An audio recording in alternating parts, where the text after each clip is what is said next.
Guys, so welcome back to my YouTube channel. So आज हम पढ़ने वाले हैं अबाउट द रशियन कॉन्स्टिट्यूशन। हमने इससे पहले बहुत सारे कॉन्स्टिट्यूशन के बारे में ऑलरेडी पढ़ लिया है। सो आज हम एक और कॉन्स्टिट्यूशन कवर करने वाले हैं, that is going to be Russian constitution. कैसे मर्ज हुआ, कैसे क्या हुआ, ये सब चीजें आज हम कवर करने वाले हैं अबाउट द रशियन कॉन्स्टिट्यूशन। उसके क्या क्या फीचर्स है वो सब चीजें भी हम देखने वाले हैं। Okay, so without wasting any more time let's get into that. तो सबसे पहले हम थोड़ा सा इंट्रोडक्शन देख लेते हैं। बिफोर स्टार्टिंग एनी टॉपिक हमें टॉपिक का मतलब क्लियर होना चाहिए, तभी हम उसकी डिटेल्स में जाते हैं। ठीक है, सो बेसिकली कॉन्स्टिट्यूशन का मतलब क्या होता है? एक लीगल डॉक्यूमेंट जिसमें आपके राइट्स, आपकी फ्रीडम, आपकी duties, laws, rules and regulations, ये सब चीजें लिखी हुई होती है। दैट मीन्स हर एक सिटीजन की क्या राइट्स है, उसके पास क्या फ्रीडम्स है, या फिर उस क्या रूल्स और रेगुलेशंस है जो उसे फॉलो करनी चाहिए। ठीक है, तो ये सब चीज़ें जो है किस में लिखी हुई होती है? एक लीगल डॉक्यूमेंट में लिखी हुई होती है, एंड उसे ही हम कॉन्स्टिट्यूशन कहते हैं। तो आज हम बेसिकली रशिया की कॉन्स्टिट्यूशन को कवर करने वाले हैं। अब ये जो रशिया का कॉन्स्टिट्यूशन है, इसको कवर करने से पहले हम रशिया के बारे में थोड़ा सा जान लेते हैं। सो रशिया जो है यूरोप में सबसे बड़ी जो है कंट्री है, दैट इज रशिया। सो एक कंफ्यूजन मैं क्लियर करना चाहूंगी। बहुत बार लोगों को ये कंफ्यूजन रहती है that USSR and Russia is one and the same thing. No, USSR और रशिया में जो है डिफरेंस है। यूएसएसआर, जिसे हम सोवियत यूनियन भी बोलते हैं, वो बेसिकली यूनियन था 15 रिपब्लिक्स का, एंड उनमें से सबसे बड़ी जो कंट्री थी that was Russia. And Russia जो है एक सेपरेट इंडिपेंडेंट कंट्री है। वो भले उसकी मेंबर थी सोवियत यूनियन की, but it is a separate independent country. So it is the one of the main difference between USSR और we can say Soviet union and Russia. ठीक है, so basically जब सोवियत यूनियन कोलैप्स हो गया, जब वो खत्म हो गया, उसके 2 साल बाद जो है रशिया का कॉन्स्टिट्यूशन फिर से बना। तो वो चीज आज हम उसके बारे में पढ़ने वाले हैं। सो ये तो हमने देखा introduction about the Russian constitution. अब हम चलते हैं रशियन कॉन्स्टिट्यूशन के फीचर्स पे, that what are the features of Russian constitution. So the first feature is written, enacted and adopted constitution. मतलब ये जो रशिया का कॉन्स्टिट्यूशन था, इसको लिखा गया था, इनैक्ट किया गया था और अडॉप्ट करा गया था। तो ये हमारा सबसे फर्स्ट फीचर आता है। जस्ट लाइक इंडियन कॉन्स्टिट्यूशन, ये भी रिटन, इनएक्टेड और अडॉप्टेड कॉन्स्टिट्यूशन है। ये जो कॉन्स्टिट्यूशन था रशियन फेडरेशन का, वो रिटन है, अडॉप्टेड है, as well as enacted constitution है। अब यहाँ पे रशिया का जो है दूसरा नेम है रशियन फेडरेशन। रशिया बोलो या रशियन फेडरेशन बोलो, is one and the same thing. Okay, now ये जो टेक्स्ट था, इसे ड्राफ्ट करा गया था कॉन्स्टिट्यूशनल कॉन्फ्रेंस में, जो कि हुई थी 1993 में, एंड जिसको 800 पार्टिसिपेंट से भी ज़्यादा लोगों ने अटेंड किया था। तब जो है रशिया का कॉन्स्टिट्यूशन ड्राफ्ट करा गया था। दिसंबर 12, 1993 को कंसिडर किया जाता है as the day of the adoption of the constitution of Russian federation. कि रशियन फेडरेशन का कॉन्स्टिट्यूशन कब अडॉप्ट हुआ था? तो 12 दिसंबर 1993 में इसे अडॉप्ट करा गया था। एंड ये फोर्स में कब आया था? फोर्स में आया था 25 दिसंबर 1993 को। अडॉप्ट हमने 12 दिसंबर को किया, बट लेकिन इम्प्लीमेंट कब किया या फोर्स में कब आया, इफेक्ट में कब आया? तब हमने बोला 25 दिसंबर 1993 को जो है ये फोर्स में आया। नाउ ये जो कॉन्स्टिट्यूशन है रशियन फेडरेशन का, ये 2 पार्ट्स में डिवाइडेड है। जो फर्स्ट पार्ट है या जो सेक्शन ए है, उसमें 9 चैप्टर्स और 137 आर्टिकल्स है, एंड जो सेकेंड पार्ट है उसमें 9 आर्टिकल्स है। ठीक है, तो ये तो था हमारा the first feature of Russian constitution. Now the second feature is कि जो रशियन कॉन्स्टिट्यूशन है, इट इज रिपब्लिकन नेचर। अब रिपब्लिक का मतलब क्या होता है, पहले तो हम वो समझ लेते हैं, सो दैट हमारे लिए इजी होगा इस फीचर को समझना। सो रिपब्लिक मतलब जहां पे भी हेड ऑफ द स्टेट को लोग इलेक्ट करते हैं, that is known as republic. अगर आपको कोई भी बोलता है जैसे India is a republic country, तो दैट मीन्स हमारे जो हेड ऑफ द स्टेट है, उन्हें कौन इलेक्ट करता है? उन्हें जो है लोग इलेक्ट करते हैं, पीपल इलेक्ट करते हैं। That's why it is known as a republic country. यहाँ पे सेम वैसे ही Russian constitution is republican nature. That means ये जो कॉन्स्टिट्यूशन है रशियन फेडरेशन का, वो एक रिपब्लिकन कॉन्स्टिट्यूशन है। उनका जो आर्टिकल 1 है वो डिक्लेयर करता है रशिया को टू बी रिपब्लिक। आर्टिकल 1 में लिख रखा है that Russia is a republic country. Okay, now article 80 जो है वो क्या बोलता है कि यहाँ के हेड ऑफ द स्टेट कौन है? यहाँ के हेड ऑफ द स्टेट जो है वो प्रेसिडेंट है।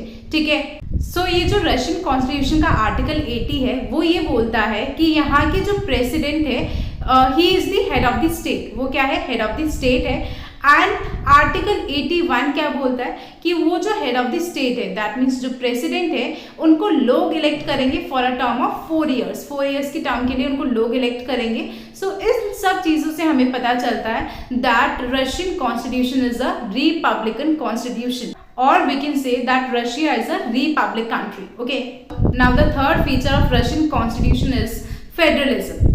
That means कि जो रशियन फेडरेशन है, कि नाम से ही पता चल रहा है कि कहीं ना कहीं किस कॉन्सेप्ट पे बिलीव करता है? फेडरेशन के कॉन्सेप्ट पे या फेडरलिज्म के कॉन्सेप्ट पे बिलीव करता है। कि ये जो कॉन्स्टिट्यूशन है रशिया का, वो ये बोलता है कि हमारा जो रशिया है वो क्या है?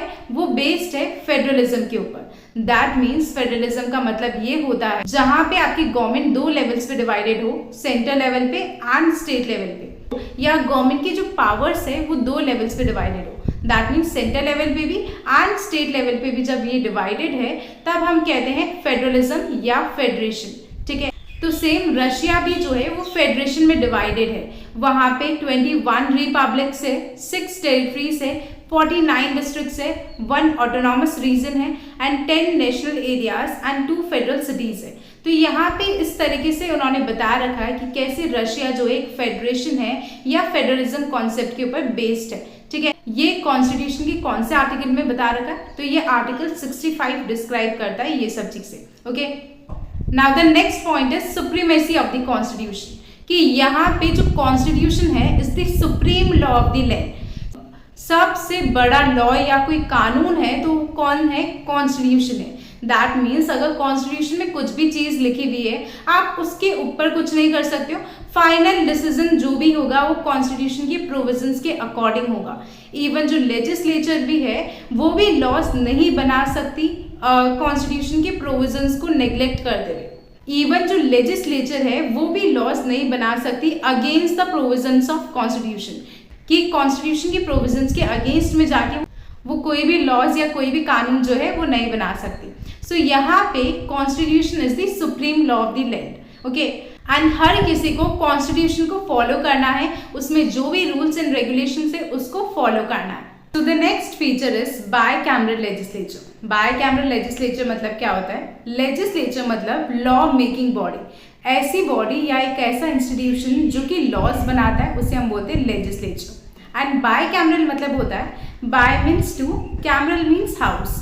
दैट मीन्स जो लेजिस्लेचर है वो डिवाइडेड है 2 हाउसेस में, तो that is known as bicameral legislature. तो हमारा जो रशिया है वहाँ पे बायकैमरल लेजिस्लेचर है। दैट मीन्स वहाँ की जो लेजिस्लेचर है वो 2 हाउसेस में डिवाइडेड है। फर्स्ट इज फेडरल काउंसिल जो कि अपर हाउस है, सेकेंड इज स्टेट ड्यूमा, ठीक है, जो कि लोअर हाउस है। एंड ये फेडरल काउंसिल से ज़्यादा पावरफुल है और यहाँ पे 450 डेप्यूटीज है जिनको इलेक्ट किया जाता है 4 ईयर्स के लिए। Okay, so the next feature is rigid constitution. Rigid constitution मतलब एक ऐसा कॉन्स्टिट्यूशन जिसको अमेंड करना, जिसमें चेंजेस लेके आना डिफिकल्ट हो, उसे हम बोलते हैं रिजिड कॉन्स्टिट्यूशन। तो सेम वैसे ही रशिया की कॉन्स्टिट्यूशन में कुछ भी अमेंडमेंट्स लाने हैं या कुछ भी चेंजेस लाने हैं तो बहुत ही डिफिकल्ट प्रोसीजर होता है वो चेंजेस या वो अमेंडमेंट्स लाने के लिए। इस वजह से यहाँ की कॉन्स्टिट्यूशन को क्या बुलाया गया? रिजिड कॉन्स्टिट्यूशन बुलाया गया। सो हमारा नेक्स्ट फीचर आता है mixture of presidential and parliamentary form of government. यहाँ पे प्रेसिडेंशियल है, मैं पी ऐड करना भूल गई थी। सो यहाँ पे प्रेसिडेंशियल लिखा हुआ है। ओके, सो जो रशियन कॉन्स्टिट्यूशन है वहाँ पर प्रेसिडेंशियल और पार्लियामेंट्री फॉर्म ऑफ गवर्नमेंट का मिक्सचर है, जैसे कि हमने फ्रांस कॉन्स्टिट्यूशन में भी देखा था कि वहाँ पे भी presidential and parliamentary form of government का मिक्सचर था। तो सेम वैसे ही रशियन कॉन्स्टिट्यूशन में भी जो है presidential and parliamentary form of government का मिक्सचर है। ओके, रशिया में जो प्रेसिडेंट होते हैं वो हेड ऑफ द स्टेट होते हैं, जैसे कि मैंने अभी आपको बताया था। उनके पास लेकिन रियल एग्जीक्यूटिव पावर्स होती है। अब 2 टाइप्स की पावर्स होती है, one is real powers and the other one is nominal powers. तो सबसे पहले हम समझते हैं नॉमिनल पावर्स का मतलब। नॉमिनल पावर्स मतलब नेम सेक पावर्स, कि आपके पास पेपर में तो बहुत सारी पावर्स लिखी हुई है। दैट मीन्स कॉन्स्टिट्यूशन ने आपको पेपर में तो बहुत सारी पावर्स लिख के दे दी, बट आप उन पावर्स को एक्सरसाइज नहीं कर पा रहे हो, तो that is known as nominal powers. Whereas real powers मतलब कि आप उन पावर्स को एक्चुअल में एक्सरसाइज कर पा रहे हो, that is known as real powers. ठीक है, ओनली पेपर में आपके पास पावर्स नहीं, आप उन पावर्स को एक्चुअल लाइफ में प्रैक्टिस कर पा रहे हो, एक्सरसाइज कर पा रहे हो, तो that is known as real powers. So ये ही जो रियल एग्जीक्यूटिव पावर्स है वो किसके पास है? रशिया में हेड ऑफ द स्टेट के पास, दैट मीन्स प्रेसिडेंट के पास है। एंड इसके अलावा रशियन फेडरेशन में पार्लियामेंट्री सिस्टम ऑफ गवर्नमेंट भी है या पार्लियामेंट्री फॉर्म ऑफ गवर्नमेंट भी है, और उसमें कौन कौन कंसिस्ट करता है, किस किस से मिलके बनी हुई है वो पार्लियामेंट्री फॉर्म ऑफ गवर्नमेंट। तो कुछ चेयरमैन्स, डेप्यूटी चेयरमैन्स और कुछ फेडरल मिनिस्टर्स होते हैं, उससे वो बेसिकली कंसिस्ट करती है पार्लियामेंट्री फॉर्म ऑफ गवर्नमेंट। अब पार्लियामेंट्री फॉर्म ऑफ गवर्नमेंट का मतलब क्या होता है वो चीज़ हम समझ लेते हैं। तो पार्लियामेंट्री फॉर्म ऑफ गवर्नमेंट मतलब जहाँ पे एग्जीक्यूटिव रिस्पॉन्सिबल होता है या आंसरेबल होता है टू द लेजिस्लेचर, जहाँ पे हमारे जो एग्जीक्यूटिव है दैट मीन्स जो लॉ इम्प्लीमेंटिंग बॉडी है वो किसको आंसरेबल होगी? लेजिस्लेचर को, that means law making body को जो है आंसरेबल होगी। उस फॉर्म ऑफ गवर्नमेंट को हम बोलते हैं पार्लियामेंट्री फॉर्म ऑफ गवर्नमेंट। तो यहाँ पे basically presidential and parliamentary form of government का दोनों का मिक्सचर है। सो अब हमारा लास्ट फीचर आता है fundamental rights and liberties of man and citizen. So जो रशियन कॉन्स्टिट्यूशन है वो अपने चैप्टर 2 में ये गारंटी करता है अपने लोगों को, अपने सिटीजन्स को, कि उनको क्या दिए जाएंगे? फंडामेंटल राइट्स, उनके जो भी राइट्स है, फंडामेंटल राइट्स है या जो फ्रीडम्स है वो बेसिकली उनको प्रोवाइड की जाएगी। तो ये चीज़ जो है रशियन कॉन्स्टिट्यूशन के आर्टिकल 17 से लेकर 64 में बेसिक फंडामेंटल राइट्स और लिबर्टीज लिखी हुई है लोगों की, कि उनको क्या क्या बेसिकली फंडामेंटल राइट्स और लिबर्टीज है, क्या फ्रीडम है, क्या उनके राइट्स है, वो सब चीज़ें लिखी हुई है।